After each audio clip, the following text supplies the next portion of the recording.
FM 92.7.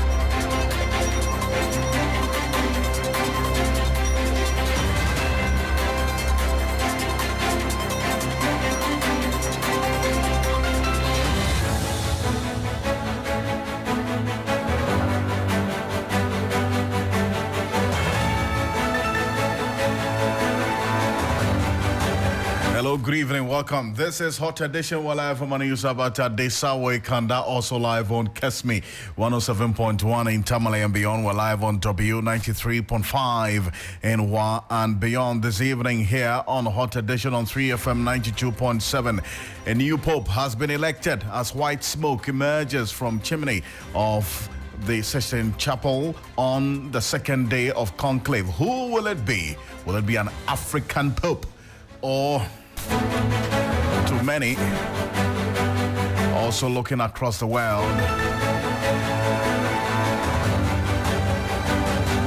We'll tell you details of that shortly. 120 days of broken promises, recycled failures, and cosmetic changes. That's the NPP's critique of the performance of the 4-month-old Mahama administration. Stay with us. We've got details for you here on Hot Edition on 3FM 92.7 Plus. Inspector General Police demands a clear roadmap outlining the dates and venues for the collation of election results as pressure mounts on the Electoral Commission to declare Ablekuma North parliamentary results. Remember, the Ablekuma North constituency is not represented in this 9th parliament. We've got details for you, plus the latest in business and sports for the next 1 hour 30 minutes. You're on a Hot Edition on 3FM 92.7. And for now, let's settle for a summary of the news. Aisha Yakubu Khalid is here. Minister for Education Haruna Idris was calling for calm and unity at the Dr. Hilali Man Technical University. He says the ongoing labor agitations are undermining academic progress and stability on campus. The minister made the appeal during the inauguration of the new governing council of the university in Accra. Also, Ghanaian statesman and founding member of MPP, Dr. Nyao Tamaklu, has lauded President Mahama for fulfilling some of his 120-day social contract promise to Ghanaians. Speaking in an exclusive interview during the launch of his second book, he urged the president to take tougher measures in the fight against mining in forest reserves and water bodies. The Teachers and Educational Workers Union of the TUC, TUC, is threatening to disrupt operations at public universities in the Ghana Tertiary Education Commission, GTEC. Continues to engage in a rival group in the appointment of university governing councils. At a news conference in Accra, the General Secretary of TUC, King James Azotiba, issued a strong warning to GTEC. He said the Commission's ongoing engagement with the breakaway group TUGH in constituting university boards is unacceptable. Also, the Inspector General of Police has urged the Electoral Commission to provide a clear timetable and venues for collating election results, emphasizing that the police role is to maintain law and order, not to decide outcomes. This call comes amid tensions in Ablekuma North, where 3 polling stations remain uncollated, fueling disputes between NDC's Irabna Oben and the NPP, while issues in the other constituencies like Akwetia and Sawamedwajiri and Domkwabinya have been resolved. Ablekuma North remains the key outstanding challenge, with past coalition efforts marked by confusion and disagreement. Finally, traders at Abosokai have indicated that it will take at least 3 months for the cedi's appreciation against the dollar to reflect in the cost of items. Recent gains made by the local currency have sparked hope among some business owners who are looking forward to its long-term impacts. I shall appreciate you for this. There's more news on 3news.com. Make some time and visit 3news.com. This is Hot Edition on 3FM 92.7. Also on Kesmi 107.1 in Tamale and beyond. We're live on W93.5 in NY and beyond. Let's get into the stories right now. And this is some breaking news that we've been following quite closely and have been developing thick and fast over the last 15 minutes. Now, white smoke has risen above the Sistine Chapel, the signal that cardinals have chosen a new pope on the second day of conclave. His identity and the name he will take as pontiff will be revealed in the next few minutes ahead of us. Now, if you go on our Facebook page at 3FM927, we're showing you live videos from the Vatican, specifically the white smoke signaling the election of a new pope. If you recall, yesterday it was a black smoke that signaled that no pope had been elected at the time. Just some 20 minutes ago, we saw the white smoke billowing out of the chimney on the Sistine Chapel. So that is what is the signal that many across the world have been waiting for. And as we do know now, his identity and the name that he will take as pontiff will be revealed shortly when he is announced from the balcony. So stay with us. Cardinals took 2 days to select a new pontiff, matching the timeline from the previous two gatherings and suggesting that a leading candidate quickly impressed his peers during the secretive process. Francis and Benedict were both revealed in the evening of the conclave's second day, while John Paul II, the longest reigning pope of modern time, was also selected on the third day, sometime in 1978. So really, fundamental questions on the mind of many. How significant is the election of this new pope? And then also what the next process will be in the next few minutes ahead of us. But there's jubilation across the world, not just the Catholic population, but there's been that reflection of jubilation across the world, and we're monitoring it quite closely. If you go on our Facebook page at 3FM927, we'll show you. And there's been that clamor for some African cardinals who are in the Vatican, and that many say that this is probably the long shot to African cardinals who could make papal history, and for them, for the many who've been doing the analysis, it's as close as ever, as the Catholic Church's College of Cardinals have now elected a pope. One of the most pressing questions is what part of the world that leader will come from. While Cardinal Luis Antonio Tagle from the Philippines is considered to be a front runner, known for his affable style and karaoke skills, there has also been buzz about the possibility of an African pope. Now, the Catholic population has exploded on the continent, and an estimated over 20% of the world's Catholics live in Africa. So essentially, that's the reason why, for the many, this continuous conversation about the possibility of the 17 African cardinals at the Pope election, really, any of them could be up for that particular selection. So stay with us. And this is one that we'll get into shortly. But if you ask Africans who they would want as the next Pope, most would likely choose one of their own. And we here at 3FM have been doing a number of conversations as well and interactions with you, the members general public, and it tilts towards this particular direction. Yesterday, as we saw, a total of 133 cardinals who gathered in the conclave to elect the next pope today have elected the next pope. And however, 2 cardinals wrote to the Holy See declining attendance due to ill health. Of the 133 in the conclave, 17 of them are from Africa. The 133 who are in there right now, 17 of them are from Africa, representing countries like Algeria, Burkina Faso, Cape Verde, Central African Republic, Democratic Republic of Congo, Ethiopia, Ghana. We have our own there as well. One of the 17 cardinals who took part in this election of the new pope is a Ghanaian. We're talking about none other but Cardinal Apia Texan. We've been talking to him, and I will recall an interview that my colleague Kemene had with him prior to election 2024. We have a pope as well from Guinea, Ivory Coast, Kenya, Madagascar, Morocco, Nigeria, Rwanda, South Africa, South Sudan, Tanzania. They make up the 17 cardinals, part of the 133 in conclave. As we speak, the number would have been 18, but one Kenyan cardinal declined to attend. From the records of the Vatican, as we're reading now, the countries with the most electors are Italy. Italy has 17 of the cardinals, 133 cardinals, 17 of them are from Italy. The United States followed in that order with 10 cardinals. Brazil, 7. France and Spain have 5 each. Argentina, Canada, India, Poland, and Portugal have 4 cardinals. in the 133 in conclave as we speak. So that's what's happening right now. But let me just give you an identity of these 17 cardinals we're talking about from various countries on the continent. Right now, Cardinal Fridolin Ambongo Besungu, 65-year-old from the Democratic Republic of Congo, is one of the most decorated cardinals from Africa. Many social media users and African Catholics believe that the current Archbishop of Kinshasa, who also serves as the elected head of African bishops under the Symposium of Episcopal Conferences of Africa and Madagascar, would be a fitting choice if the next pope were to come from Africa. But then again, there are others as well who are looking quite closely to the 58-year-old Dieudonné Nzabajandi, 58 years of age, from the Central African Republic.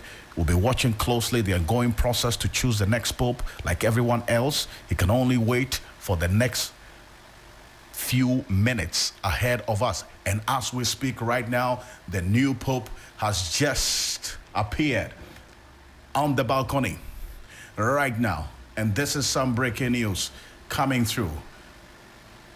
The new pope has just walked out, and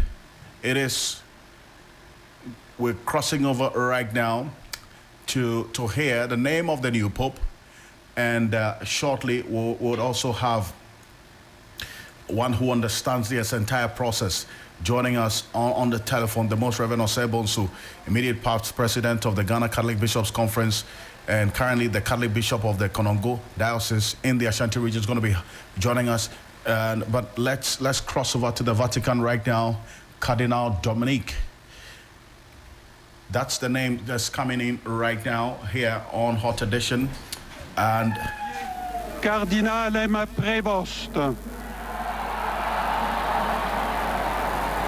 Qui sibi nomen imposuit Leonem decimum quartum.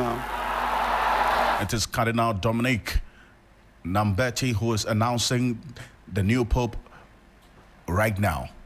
Let's cross over to the Vatican.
the cheers from the crowd. Thousands of people who have gathered as we speak are waiting the announcement of the new Pope, the name that he will be occupying, that he has chosen. Remember that he has the ultimate liberty and the right to choose the name that he wants to be referred to while he reigns as Pope. And as we speak, for the benefit of those who are watching on Facebook right now, all the cardinals who took part in this election of the new Pope are at the balcony. And the new Pope, from what we're hearing now, is Robert Prevost from the United States of America. That is breaking news right now. And that announcement shortly will be made, again repeated by the cardinals. 133 of them, a number of them have appeared at the balcony, including Cardinal Peter Appiah Texan. He is there. If you go on our Facebook page, you see Cardinal Appiah Texan. He's in the first row of the 5 cardinals out of the 133 who took part in the conclave. Cardinal Appiah Texan is right in front, and the cameras have just zoomed in on him, much to the cheers and the applause of the thousands of people who have gathered there. So the new Pope, the breaking news coming from the Vatican, the new Pope is Robert Prevost from the United States of America. And as I indicated earlier, if you look at the rankings in terms of the total number of cardinals from specific countries, Italy has 17 with the highest number of cardinals, part of the 133 who took part in the conclave. The United States follows with 10 out of the 133. Brazil 7. France and Spain have 5 each. Argentina, Canada, India, Poland, and Portugal have 4 cardinals represented in this conclave, 133 of them. As I indicated, the number of cardinals of African descent would have been 18, but one cardinal from Kenya declined to attend this conclave. So that's what we're doing now. 17 out of the 133 were cardinals from various African countries. So the breaking news is that Cardinal Robert Francis Prevost is the Pope-elect, as announced by the Vatican a few minutes ago. That is breaking news right now. If you go on our Facebook page at 3FM927, you'll see it right there. And all the 133 who took part in the conclave being done, the cardinals, and what you see on your screen is the photograph, the full title of the new Pope, the very first American Pope, of the and he will be known as Pope Leo the 14th. That is the name. Cardinal Robert Prevost from the U.S., the prefect of the dicastery for bishops, has chosen to be his papal name or papal name, depending on which part of the world you're coming from. He will be known as Pope Leo the 14th. There you have it. America's very first, North America's very first Pope. To be referred to Pope Leo he reigns as Pope. the 14th. Let me pick this up quickly before Pope Leo appears on the balcony. He will appear in white, as is done for all other popes past, or as we've seen all other popes adorn. But Reverend is still here with us. Reverend, so we have our new Pope. Immediate past it lagged a little bit for us because the Latin was, it went above our heads. But then we found out it is Cardinal Robert Prevost, Francis Prevost. Your thoughts on it?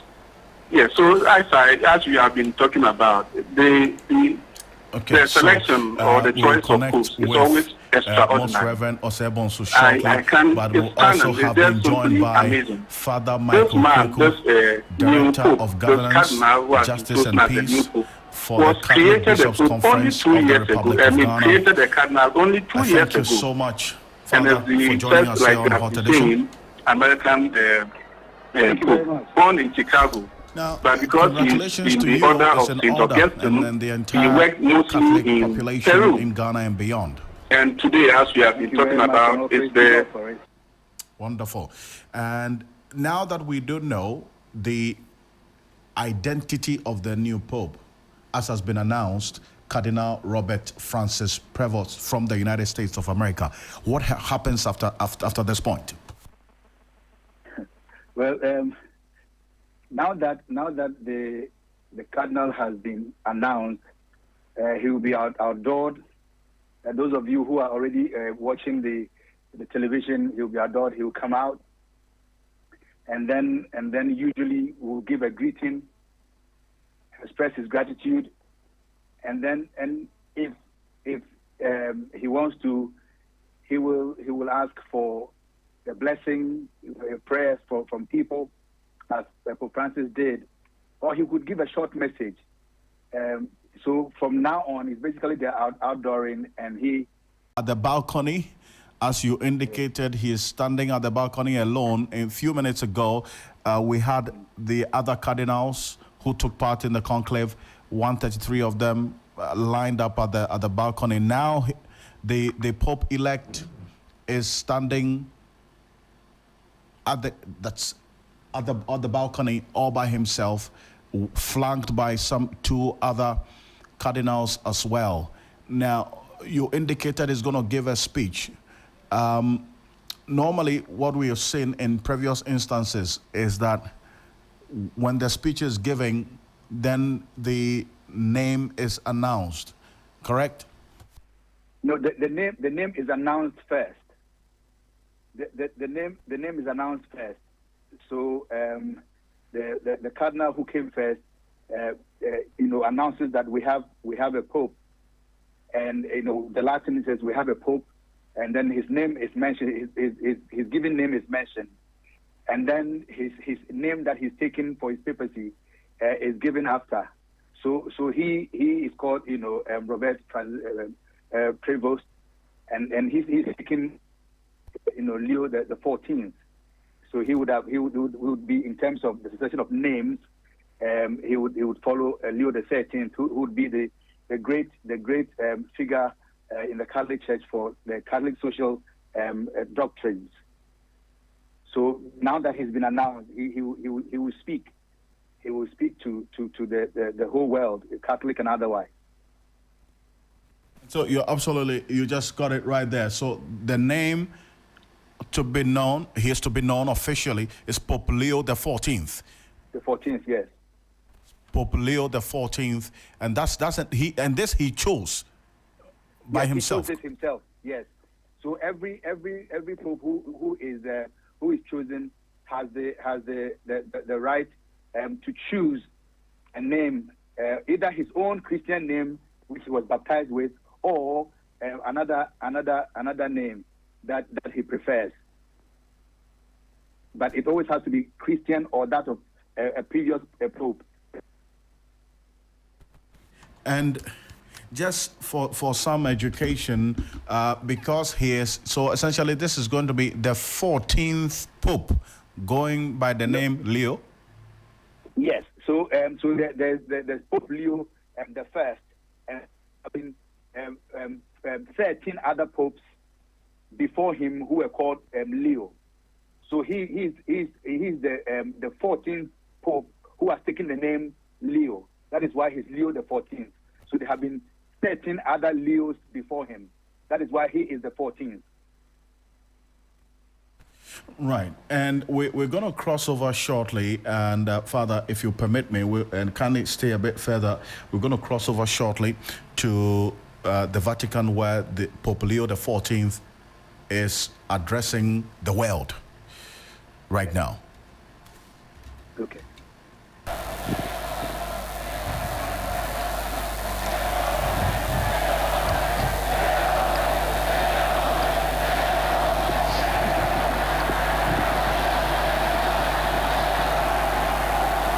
Questa è la pace di Cristo risorto, una pace disarmata e una pace disarmante, umile e perseverante.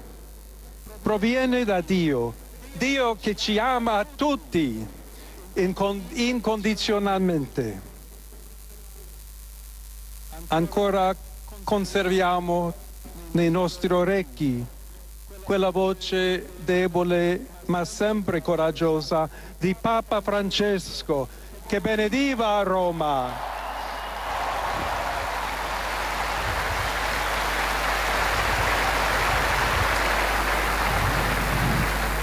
Il Papa che benediva Roma dava la sua benedizione al mondo intero quella mattina del giorno di Pasqua. Consentitemi di dar seguito a quella stessa benedizione. Dio ci vuole bene, Dio vi ama tutti e il male non prevarrà. Siamo tutti nelle mani di Dio. Pertanto, senza paura, uniti, mano nella mano con Dio e tra di noi, andiamo avanti. Siamo discepoli di Cristo. Cristo ci precede. Il mondo ha bisogno della sua luce. L'umanità necessita di Lui come il ponte per essere raggiunta da Dio e dal suo amore. Aiutateci anche voi, poi gli uni gli altri, a costruire i ponti con il dialogo, con l'incontro, unendoci tutti per essere un solo popolo, sempre in pace. Grazie a Papa Francesco.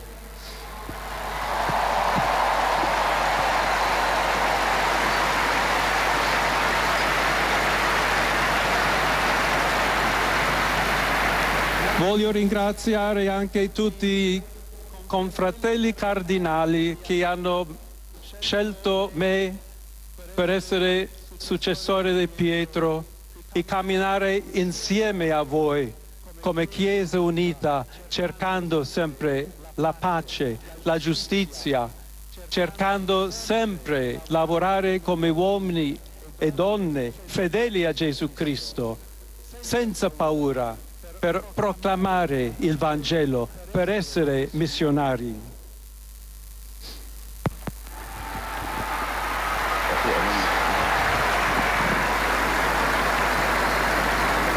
Sono un figlio di Sant'Agostino, agostiniano, che ha detto: con voi sono cristiano e per voi vescovo. In questo senso possiamo tutti camminare insieme verso quella patria la quale Dio ci ha preparato.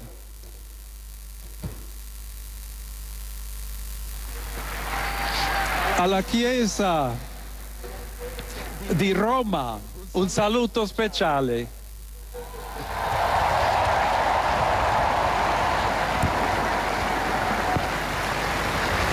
Dobbiamo cercare insieme come essere una Chiesa missionaria, una Chiesa che costruisce i ponti, il dialogo, sempre aperta a ricevere, come questa piazza con le braccia aperte, a tutti coloro che hanno bisogno della nostra carità, la nostra presenza, il dialogo, l'amore.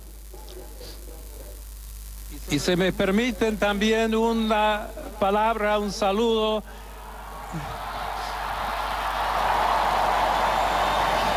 a todos aquellos, y en modo particular a mi querida diócesis de Chiclayo en el Perú.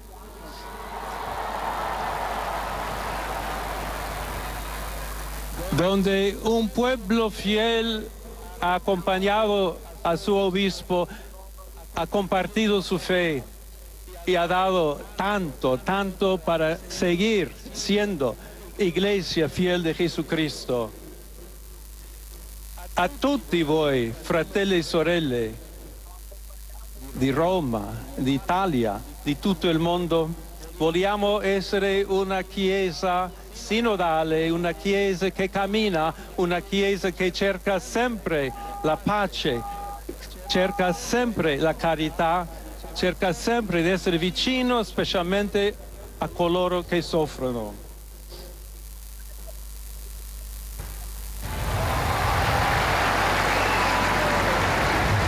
Oggi,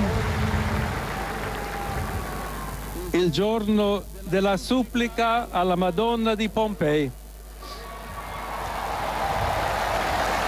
Nostra Madre Maria vuole sempre camminare con noi, stare vicino, aiutarci con la sua intercessione e il suo amore.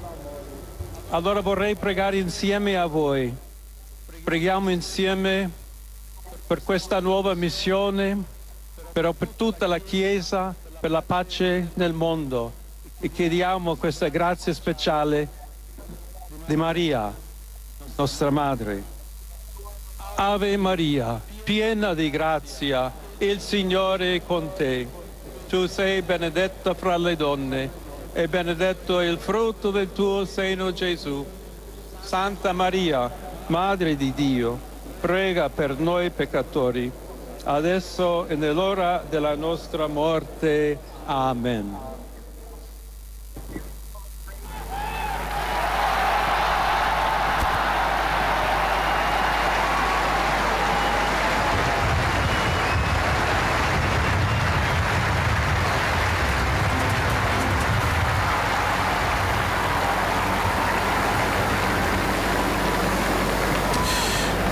So, as expected, that is the first speech of the newly elected Pope Leo XIV, and we'll get a summary of what he said. So that's to put it on record, even though he is a cardinal from the United States, many of our listeners and our viewers on Facebook were expecting that he will speak English. But Father, it appears when you go to Rome, you do what the Romans do, is it not? You have to speak Italian.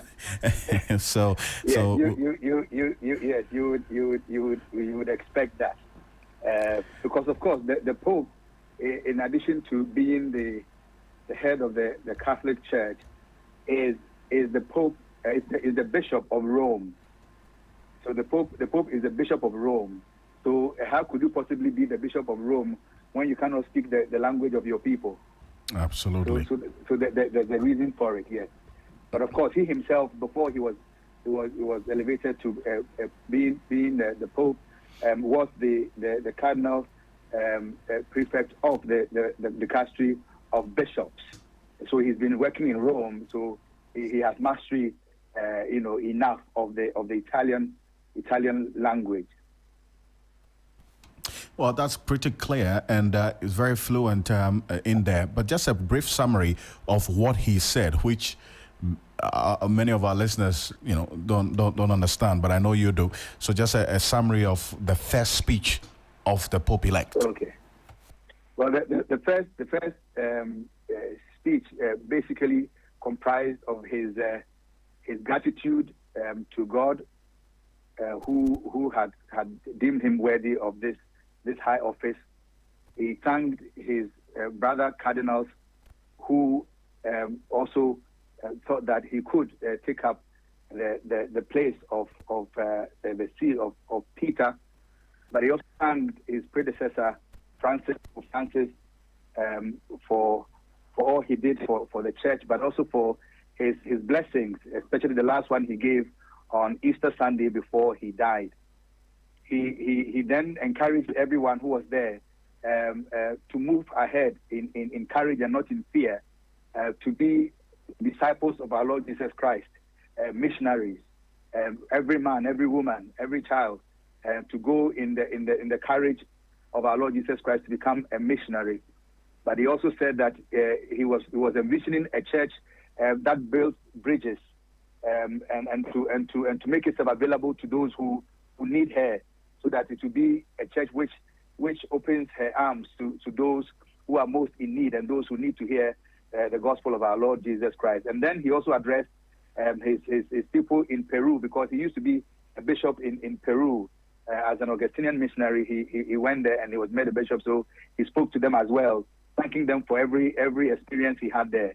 And then in the end, he also, as it were, entrusted all of us to the maternal intercession of the Blessed Virgin Mary, so that we will all be faithful to the mission of our Lord Jesus Christ. So basically, that was what his first address to us was. And we're learning now that the Pope-elect, U.S. Cardinal Robert Prevost, Yes. is the first pontiff to have been elected as Pope from the United States. Yes. So he's the very first from the United States of America. I see. So previous is very, very first. So it is news on many levels than one. Absolutely, and that brings another dimension to the conversation. Having been the first elected Pope from the United States in history. I mean, how significant is this? What does it mean, from what you said? Well, most people would say that America is the powerhouse on many levels. The political powerhouse. It might be even the economic powerhouse, and the powerhouse on other levels. So one wouldn't have easily thought that the spiritual headquarters was also going to go there. But well, God's ways are not our ways. So most pundits would have ruled out an American Pope, but God is able to do exceedingly more than we can imagine or even think of. So yes, it is news because people would have thought otherwise. They would have looked at the possibility of another Italian Pope, or a Pope from Africa or from Europe or anywhere else, only because of some of the variables I've already said. But the cardinals and God, I'm sure, we're not looking at some of these variables. They are looking at somebody who they believe will be able to lead God's people in this time and this day and age. And critical point you make, but obviously you cannot rule out the other dynamics that may be outside of the religious analysis, because you made reference to it, but then again from the perspective of the tradition and the religious processes that were employed, essentially, and looking up to God, maybe the matters of the United States being an economic powerhouse and all the geopolitics around this, probably from your analysis may not play a major role. But then if you expand the tentacles of this conversation a bit, you would also not rule out how geopolitics also plays a role in the politics, so-called, of the election of the Pope, is it not? Well, I mean, it is not politics as the world understands it. Well, of course, as human beings, we are political animals, because politics is as you know, it comes from the Greek. It's just the management of the polis, the management of the city or the people.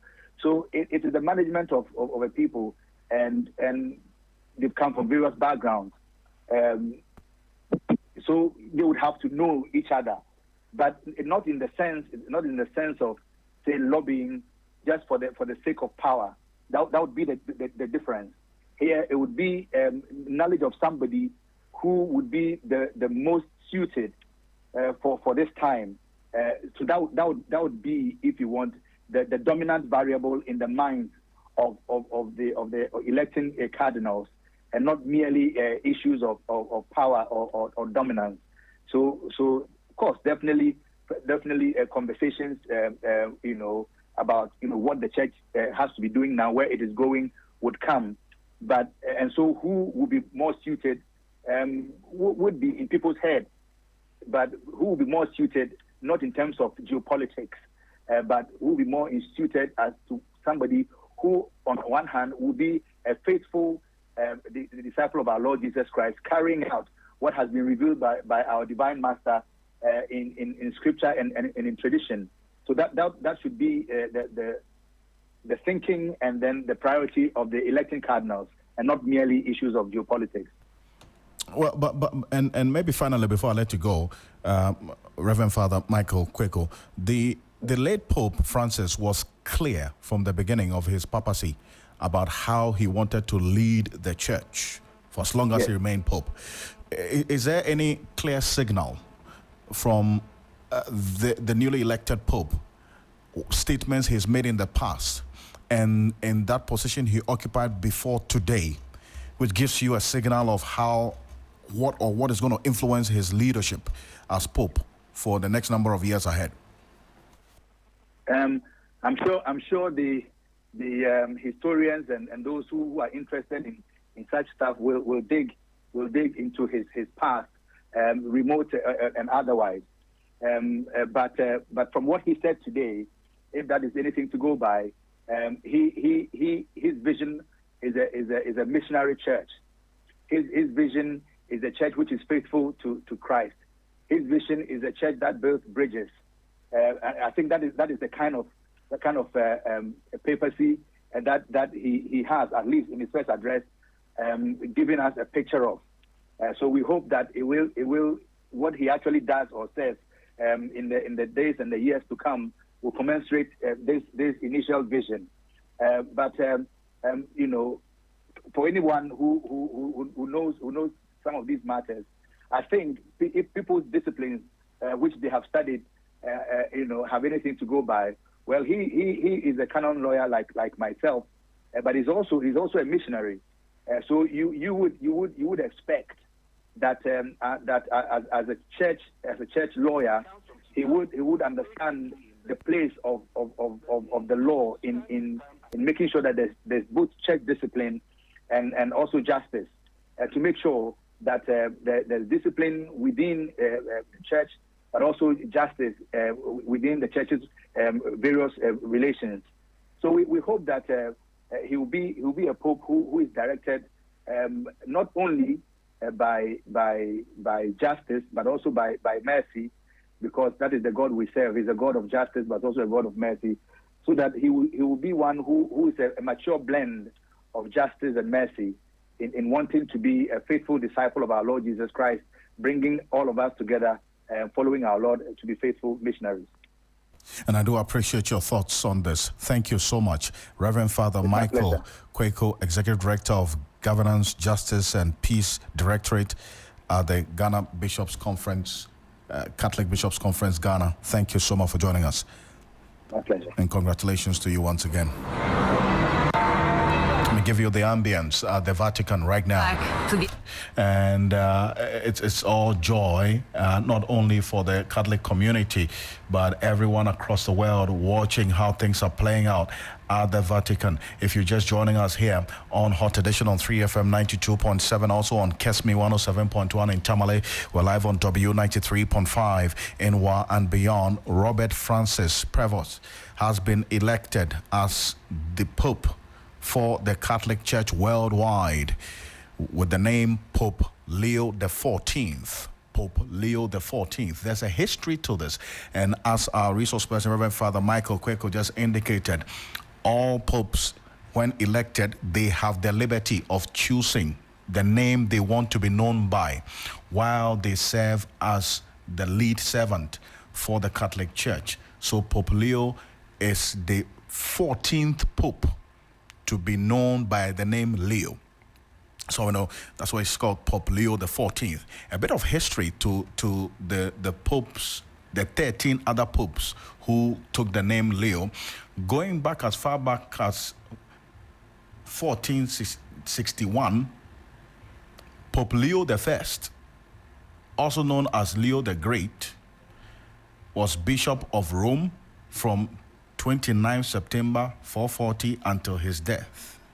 He is the first of the three popes listed in the Annuario Pontificio with the title the Great, alongside Popes Gregory I and Nicholas I. Pope Leo I was a Roman aristocrat. He is perhaps best known for his many writings and influence as far back as 1452, and persuading him to take back from his invasion of Italy, and many others that he influenced in terms of not just leading the Catholic Church, but also contributing to governance and essentially peace and development within his era. There are many writings that also point to how, during his period as Pope, he led the growth of the Catholic Church worldwide. It stands to reason why this particular name has also been chosen by the new Pope, or the Pope-elect, Robert Francis Prevost. And a brief history before we bring in our next guest on this. This is very important, and it's also one that has to be underscored, that here in Ghana, we followed the process quite closely for good reason, even as much as many were expecting that at least an African Pope would be named. But then again, that hurdle or that bridge has been crossed. Now all Catholics across the world are coming together in unity to support the newly elected Pope. Now, U.S. Cardinal Robert Prevost elected the new leader of the Roman Catholic Church, taking the name Pope Leo XIV, after serving as missionary and archbishop in Peru. The newly elected Pope presided over one of the most revolutionary reforms of Pope Francis's pontificate, adding 3 women to the voting bloc that decides which bishop nominations to forward to the Pope. So that's one of the groundbreaking revolutionary reforms that the late Pope Francis will be remembered for, adding 3 women to the voting bloc that decides which bishop nominations to forward to the Pope. In fact, from what we're reading now, the late Pope Francis brought this Pope-elect right now, Robert Francis Prevost, Pope Leo XIV, 69 years of age, to the Vatican in 2023 to serve as the powerful head of the office that vets bishop nominations from around the world, one of the most important jobs in the Catholic Church. As a result, the newly elected Pope enjoyed a provenance going into the conclave that few other cardinals had. And this is why I bring in our next guest, the Most Reverend Osebonsu, immediate past president of the Ghana Catholic Bishops' Conference, currently the Catholic Bishop of the Konongo Diocese in the Ashanti region. Most Reverend Osebonsu, thank you for joining us here on Hot Edition. Thank you. Let me make 2 corrections. I'm not the immediate past president. There was one after me, Bishop Name, and the Bishop Jensen now. And then, regard to the diocese, what did you say? The Konongo.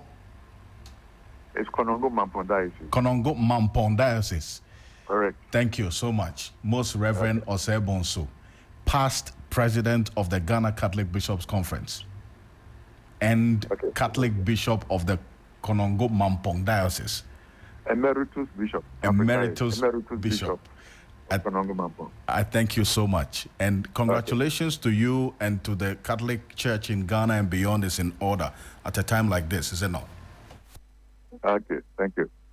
First off, hearing the election of the new Pope, the first from the United States of America, how does all of this strike you from what you do know, leading the Catholic Church in this, the Catholic Bishops' Conference in this country, and how the global affairs also influences this particular development today? Yeah.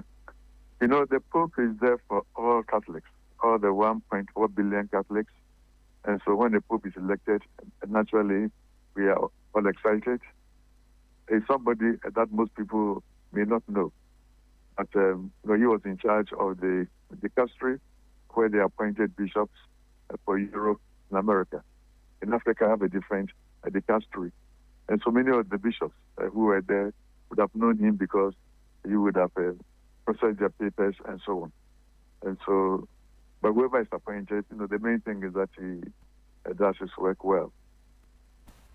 And you talked about he being known because of his the office he occupied, that which has been described as the powerful head of the office that vets bishops' nominations from around the world. Yes. One of the most important jobs in the Catholic Church, is it not? Yes. So many of the bishops from Europe and America, you would have processed the papers, so they certainly know of him. And there's a different dicastery, as I said, for Africa and Asia. But so they would have known him. So it would have been known to many of the cardinal electors.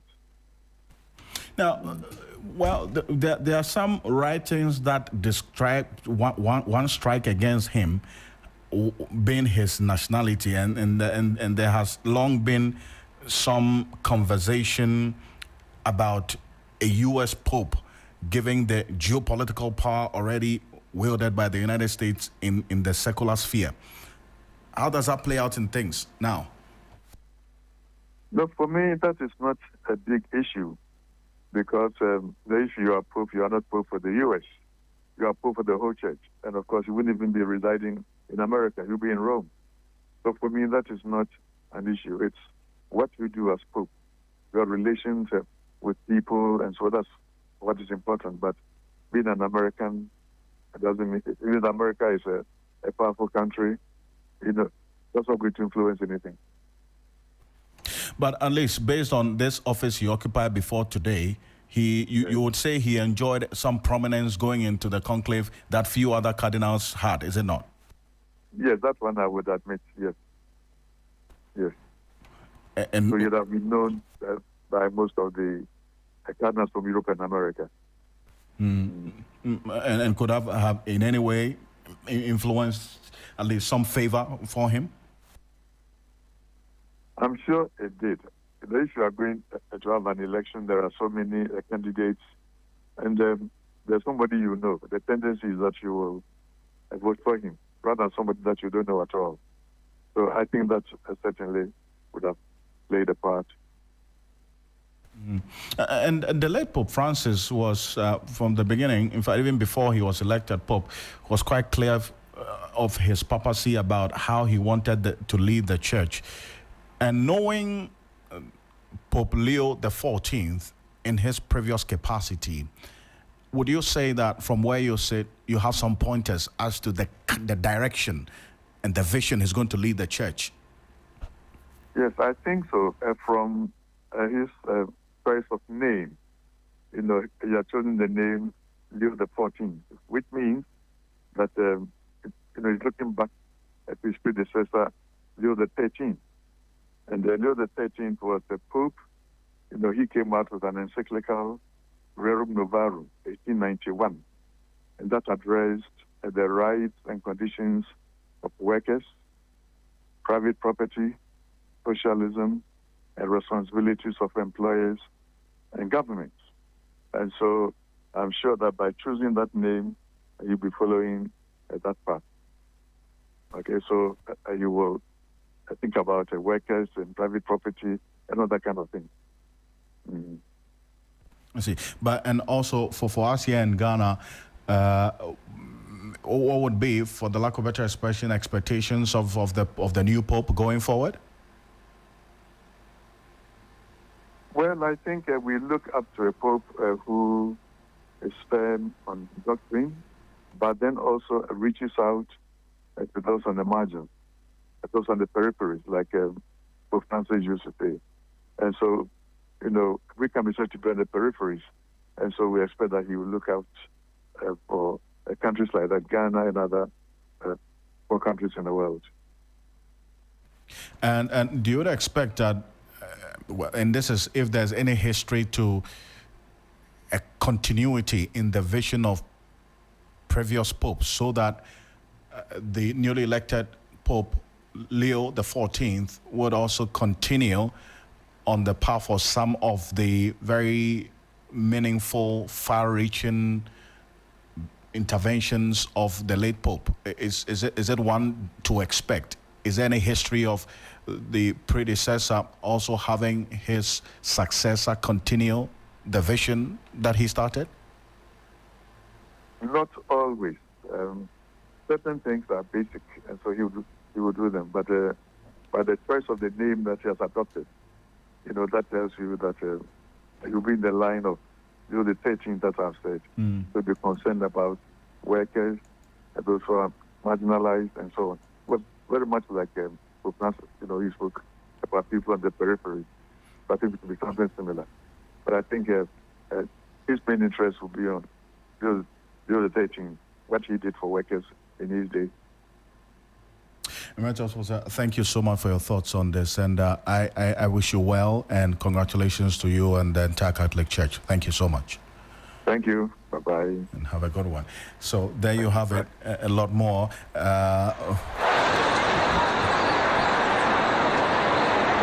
Emeritus Professor Osei Bonsu, immediate past, in fact, he is, the past president of the Ghana Catholic Bishops Conference and currently the Catholic Bishop of the Konongo Mampong Diocese in the Ashanti region.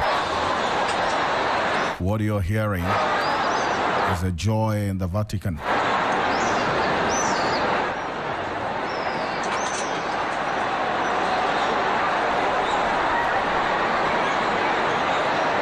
This is Hot Edition on 3FM 92.7, also on Kesmi 107.1 in Tamale and on W93.5 in Wa.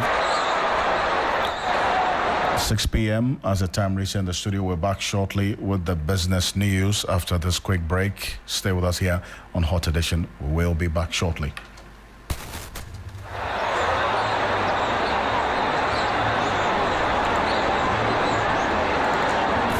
My mom means everything to me.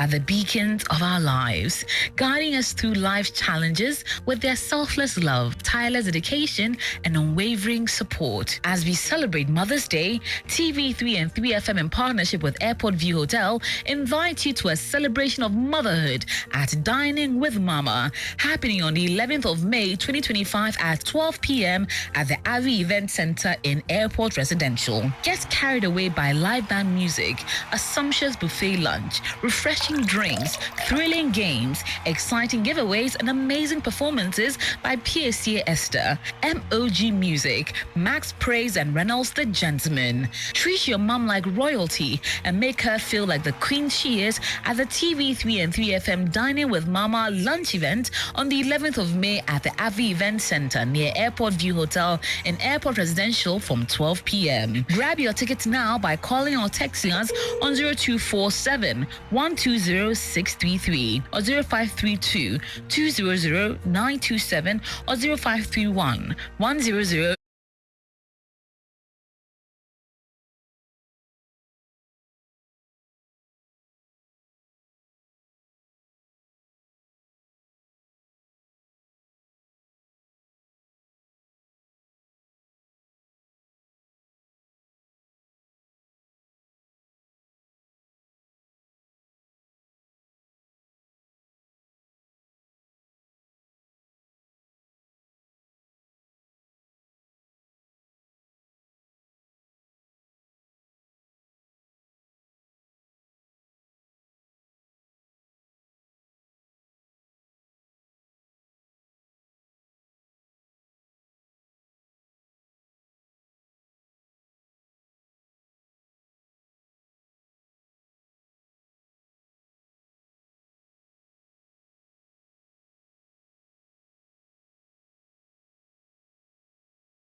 FM.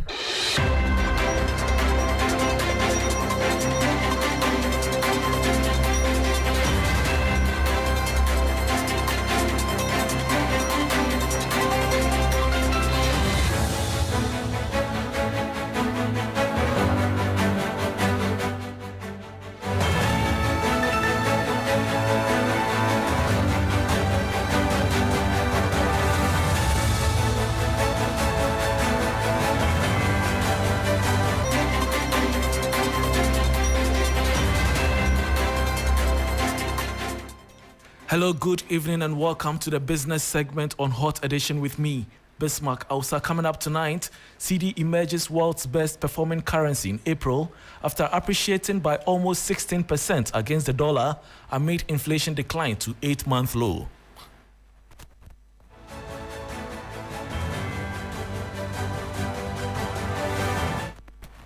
Thanks for your company. Now to the detail. The CD has staged a remarkable comeback, becoming the world's best performing currency this month after appreciating nearly 16% against the US dollar since the start of April. The currency's rally has helped ease inflationary pressures, with consumer price inflation falling to its lowest level in 8 months. The following 3 Business News Desk report has the details. The CD is making headlines for all the right reasons. According to Bloomberg data, the local currency has outpaced all others globally this April, appreciating by close to 16% against the US dollar. This surge has delivered major economic relief, helping to slow inflation to 21.2% in April from 22.4% in March, the lowest since August last year. Government statistician Alhassan Idrisu credited the currency's strength for easing import costs, which in turn reduced the pressure on food and non-food prices. Food inflation fell to 25%, while non-food inflation dipped to 17.9%. The city's rally also helped slow monthly price increases to just 0.8%. Despite the progress, analysts say the Bank of Ghana is unlikely to cut interest rates just yet, with concerns lingering over potential price shocks from utility hikes. The central bank had raised its policy rate to 28% in March and may wait for more signs of sustained disinflation before making any move. The IMF, however, remains optimistic that Ghana is on course to meet its inflation targets, calling the city's strength a positive sign in the country's path to recovery. And that was a 3 Business News Desk report on the CD emerging world's best performing currency in April after appreciating by almost 16% against the dollar amid inflation decline to 8-month low. Now to some other story. The Ghana Statistical Service has recommended that government maintain policy interventions aimed at reducing inflation to safeguard the economic well-being of low-income earners. Speaking of the recent positive trends in inflation figures, government statistician Dr. Alhassan Idrisu emphasized the critical need for government to sustain macroeconomic stability and continue implementing pro-poor safety net interventions. Dr. Idrisu noted that while recent data indicates a downward trajectory in inflation, consistent efforts are required to ensure these gains are not reversed.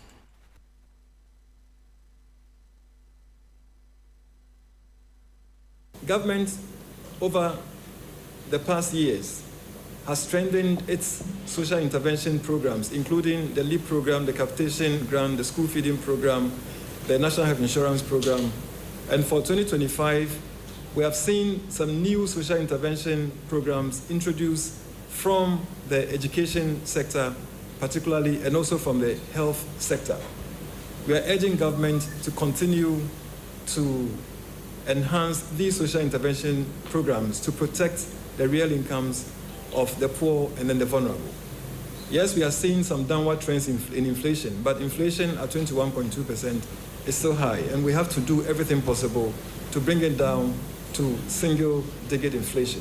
We also are recommending that we need to monitor supply chains and food markets closely, especially high inflation commodities like the ginger we saw, beans, and then vegetable oil. And then we also need to fast-track the implementation of the Agriculture for Transformation program to reduce food inflation, particularly on vegetables, tubers, plantains, which has a high weight of 9.5 in the CPI basket. Dr. Alhassan Idrisu is the government statistician. Now, a professor of statistics, Nicholas Insowa Nyama, is calling on the government and stakeholders to explore geological agriculture as an innovative solution to Ghana's twin challenges of illegal mining, galamsey, and youth unemployment.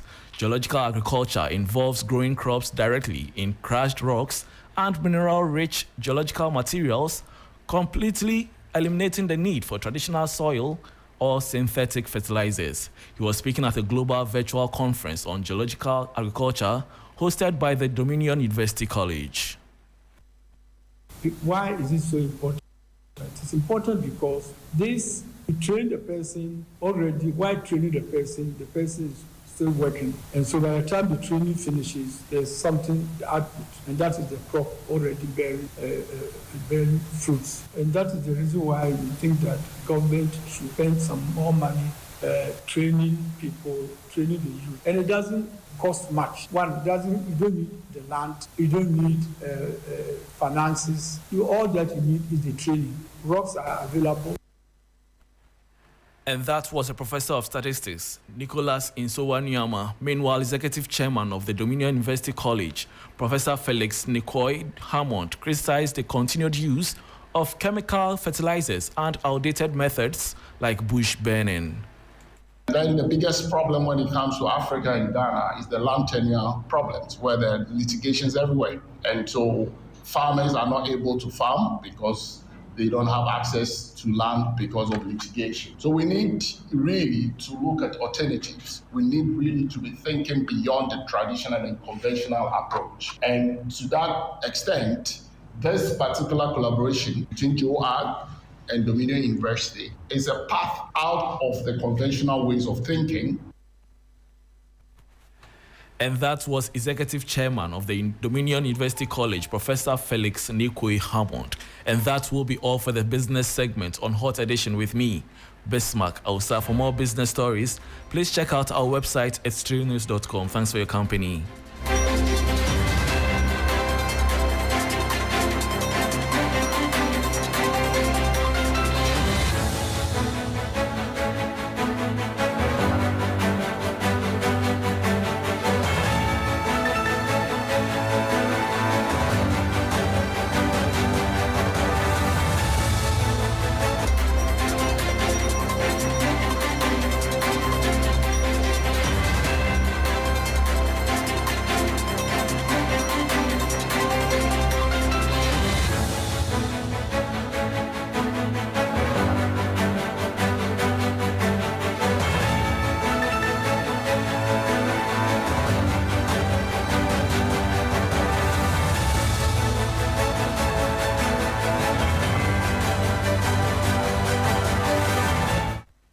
Hello, good evening and welcome to the sports segment here on Hot Edition on 3FM 92.7. My name is Ore Kwampofo and we'll be touching on a number of issues with the Under-20 AFCON ongoing, and then we'll also head to Europe where we would talk about the upcoming Europa League and Conference League as well.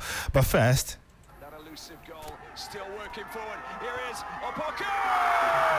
Opoku stabs the ball past the goalkeeper Marimoto, and the substitute gets the goal that sent Ghana into raptures with only minutes left to play here at the Suez Canal Stadium.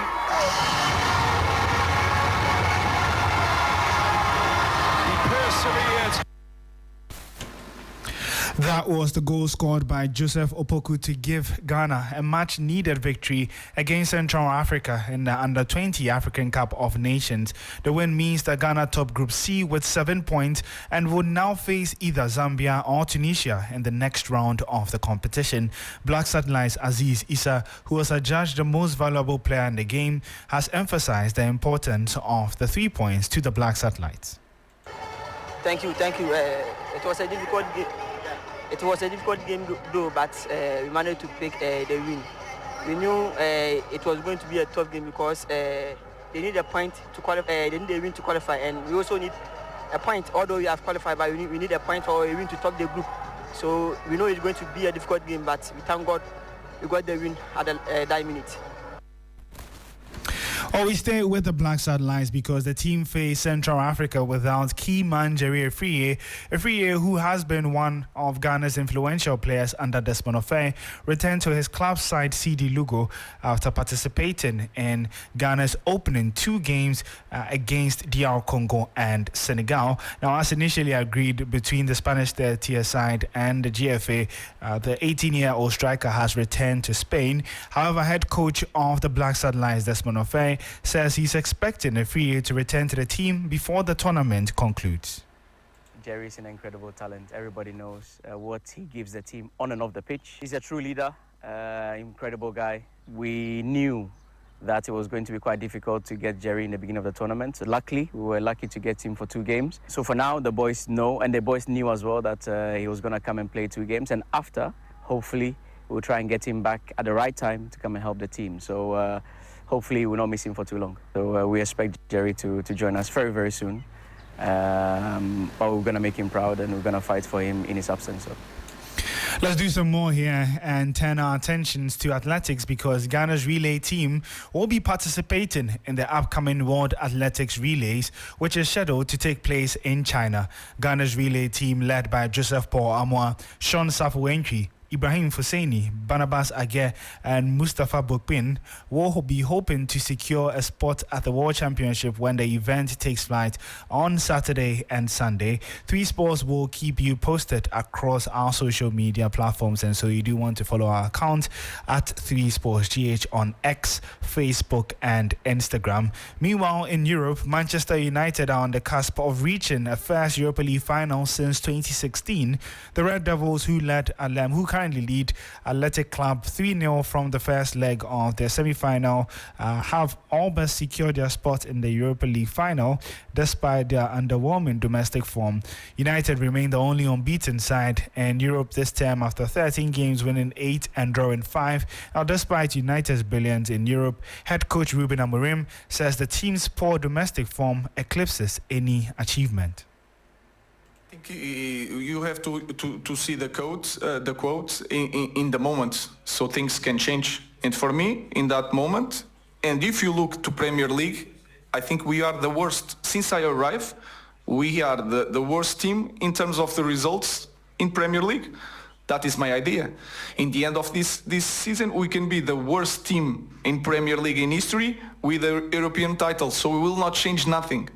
We know that this season was really disappointed for everybody. Nothing is going to change. So in that moment, sometimes I have to think a little bit more, but I felt that, and I still feel that this season was the worst in the, I don't know in history, but for sure in the last, 50 years.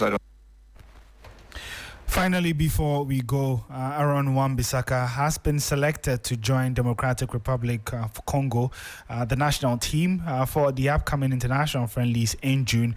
Wan-Bissaka previously made a brief appearance for DR Congo under-20 side in 2015, demonstrating his early ties to the nation before opting to represent England at various youth levels. His decision to join the senior DR Congo squad highlights a pivotal shift in his international career. That's all that time would allow us for here on Hot Edition sports segment with me, Oreku Ampofo. The show continues right after this break.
7.1 and on W93.5 in Wa and beyond. To some more stories here on Hot Edition on 3 FM 92.7. Now, while challenges in constituencies like Akwatia and Swamadrejuri and Dom Kwabenya have been resolved through recollation court orders, amongst others, Ablekuma North constituency stands as the last hurdle.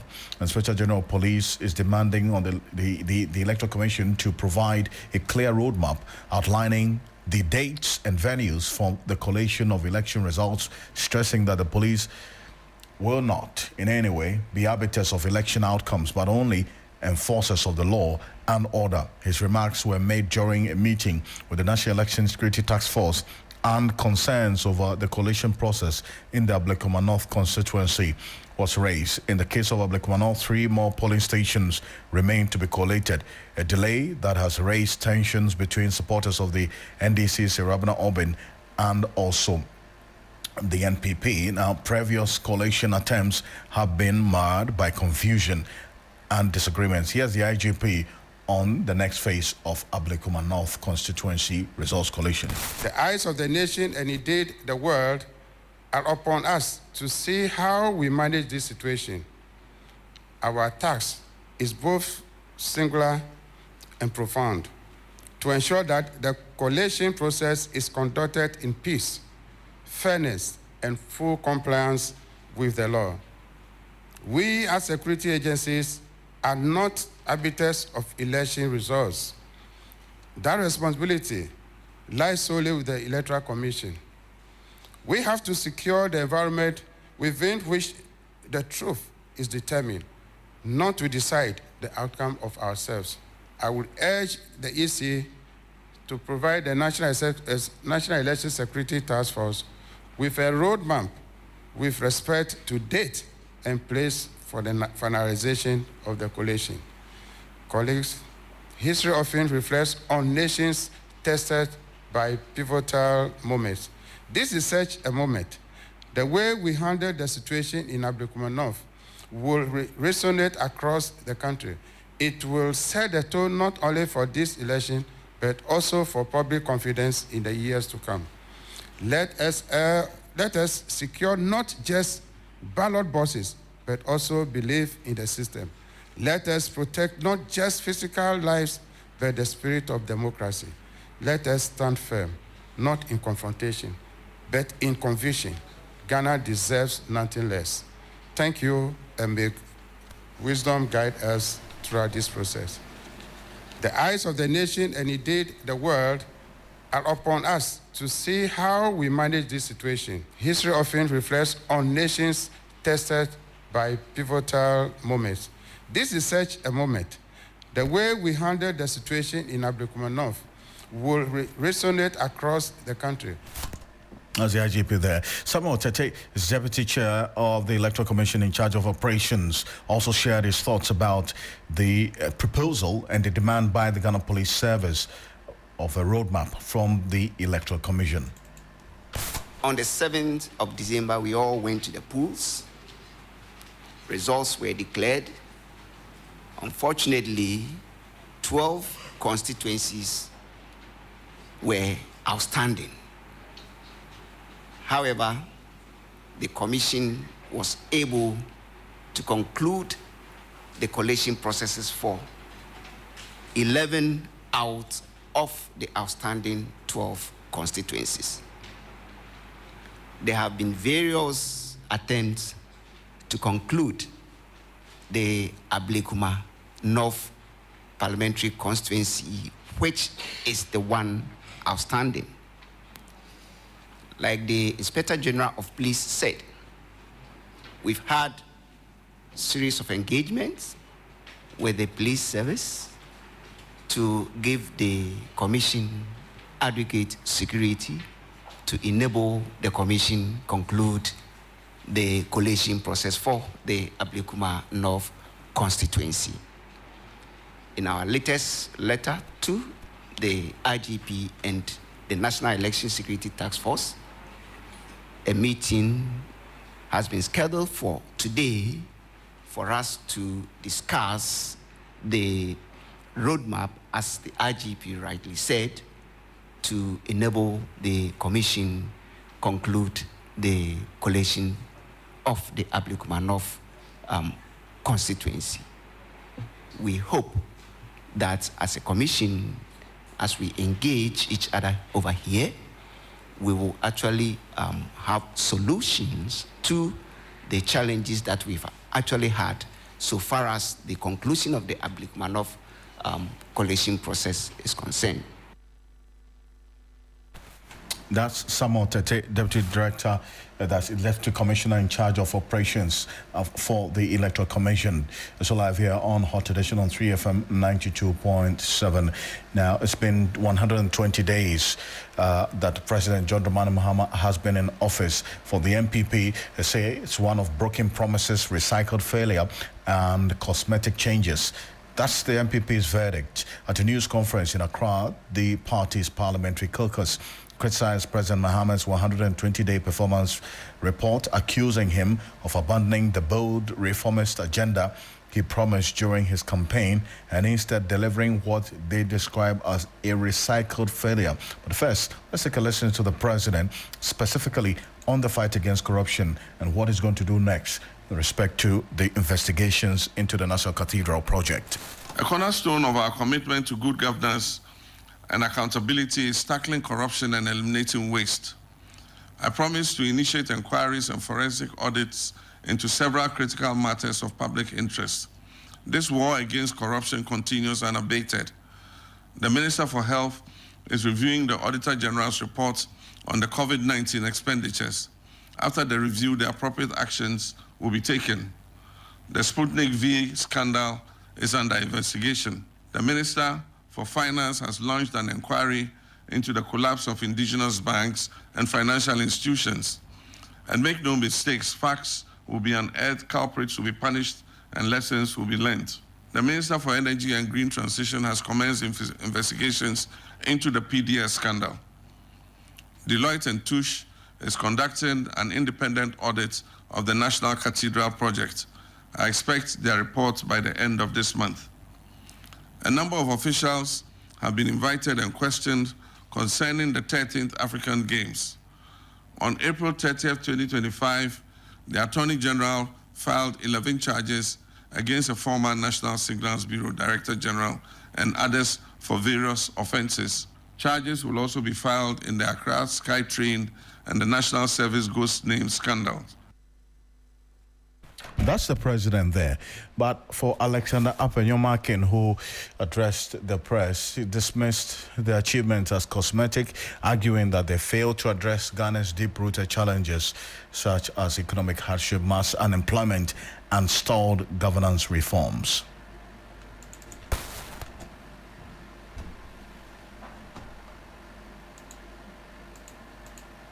Fellow Ghanaians, it's not a matter of political disagreement.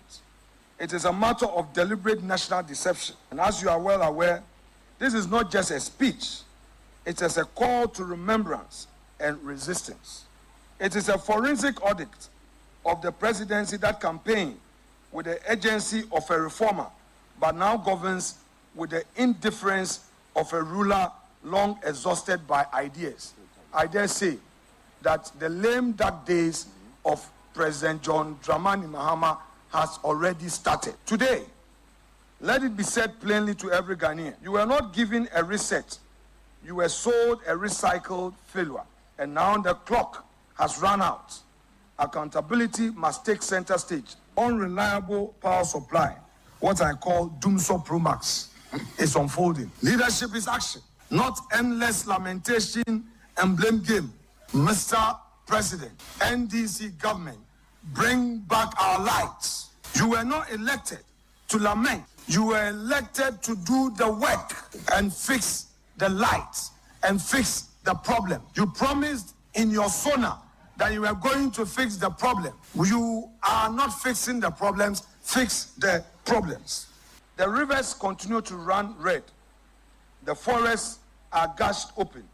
And the president who accused Nana Akufo-Addo's administration of inaction on illegal mining and promised decisive action offers excuses. The government's inaction on illegal mining is not just disappointing, it is a betrayal. While in opposition, the NDC loudly declared that if elected, they would impose a state of emergency to confront Galamsey head-on. But 120 days into the government, not only have they failed to do so, that they have completely abandoned the agency they once preached. Illegal mining continues to devastate our rivers, poison our land, and displace entire communities. The promised state of emergency has vanished, replaced by silence and inaction, while the sector minister sheds crocodile tears. Well, that's Alexander from your mark in there. That's it. That's more news on 3news.com. Make some time and visit 3news.com. Also, join me at 10 p.m. on TV3 for Ghana Tonight. On behalf of the rest of the team, we do appreciate your company. I am Alfred Ocansey. Do have a great evening. The drive continues.